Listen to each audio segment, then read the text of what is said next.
Diurapi tahun Yobel makna pokok anggur, pohon ara, dan pohon tarbantin. Pasti banyak orang Kristen yang belum tahu.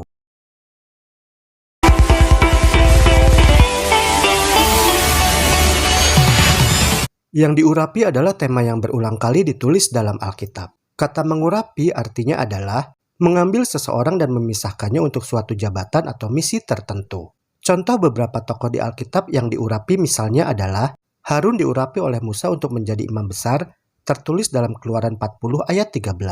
Saul dan Daud diurapi oleh Samuel sebagai Raja Israel. Kristus diurapi oleh Allah Bapa melalui Roh Kudus. Lukas 4 ayat 21. Lalu ia memulai mengajar mereka, katanya, pada hari ini genaplah nas ini sewaktu kamu mendengarnya. Di ayat tersebut, Yesus mengungkapkan bahwa dialah yang diurapi yang dimaksudkan dalam kitab Yesaya 61 ayat 1-2. Yesaya 61 ayat 1-2. Roh Tuhan Allah ada padaku, oleh karena Tuhan telah mengurapi aku. Ia telah mengutus aku untuk menyampaikan kabar baik kepada orang-orang sengsara dan merawat orang-orang yang remuk hati, untuk memberitakan pembebasan kepada orang-orang tawanan dan kepada orang-orang yang terkurung kelepasan dari penjara, untuk memberitakan tahun rahmat Tuhan dan hari pembalasan Allah kita, untuk menghibur semua orang berkabung. Isi dalam kitab Yesaya pasal 61 itu adalah menyaksikan bahwa Kristus harus melakukan pekerjaan yang dilakukannya itu. Dan apabila ketika Yesus berada di dalam rumah sembahyang membaca suratan nubuatan, maka Yesus akan berhenti sejenak untuk penjelasan terakhirnya mengenai pekerjaan Mesias. Yesus memberitakan tahun rahmat Tuhan. Tahun rahmat Tuhan di Perjanjian Lama bagi orang Israel adalah terjadi dan dirayakan pada setiap tahun Yobel. Tahun Yobel dirayakan setiap 50 tahun sekali, dimulai sejak ditiupnya trompet pada hari pendamaian. Pada tahun Yobel yang tertulis dalam kitab Imamat 25 ayat 10, Allah memerintahkan bangsa Israel untuk mengumumkan kebebasan pada tahun khusus yang ke-50. Itu harus menjadi tahun Yobel bagimu. Dan kamu harus masing-masing pulang ke tanah miliknya dan kepada kaumnya. Jadi maksud atau tujuan dari tahun Yobel itu adalah bahwa orang-orang yang dahulu telah dipaksa menjual tanah leluhur mereka atau menjadi hamba supaya dapat bertahan hidup pada masa-masa yang sukar, maka pada tahun Yobel tersebut mereka, orang-orang yang tertawan itu, akan menerima kembali tanahnya dan kebebasan bagi mereka.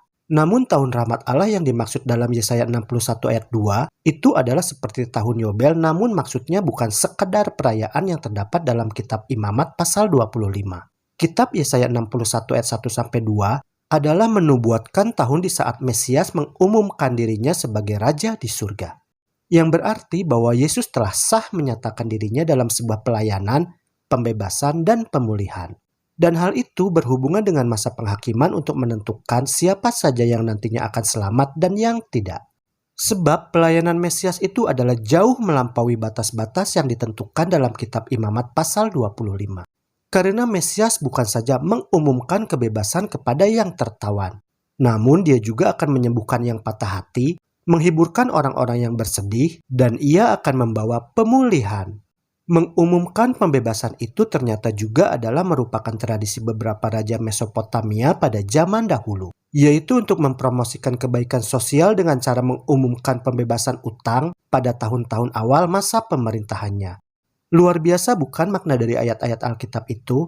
Sedangkan bunyi ayat hari pembalasan Allah kita pada kalimat berikutnya di Yesaya 61 ayat 2 adalah merujuk pada waktu kedatangan Yesus Kristus kedua kali nanti, setelah selesai masa penghakiman, yang kemudian akan dilanjutkan dengan masa penghukuman bagi orang-orang yang tidak selamat. Hari pembalasan Allah adalah akan menjadi hari Tuhan yang hebat dan dahsyat. Di Alkitab, orang benar juga dilambangkan dengan pohon. Beberapa ayatnya dapat kita temukan dalam kitab Mazmur 1 ayat 1-3. Dan di kitab Yesaya, orang-orang benar yang diselamatkan adalah digambarkan dengan pohon tarbantin, yang dituliskan dalam ayat berikutnya. Yesaya 61 ayat 3, untuk mengaruniakan kepada mereka perhiasan kepala ganti abu, minyak untuk pesta ganti kain kabung, nyanyian puji-pujian ganti semangat yang pudar, supaya orang menyebutkan mereka pohon tarbantin kebenaran, tanaman Tuhan untuk memperlihatkan keagungannya. Pohon tarbantin kebenaran adalah untuk melambangkan umat Tuhan yang diselamatkan. Umat Tuhan yang diselamatkan itu seperti pohon tarbantin kebenaran yang terus tumbuh. Dan dari pohon inilah kebenaran dan pujian terus muncul yang memberikan kemuliaan bagi pencipta dan penebus.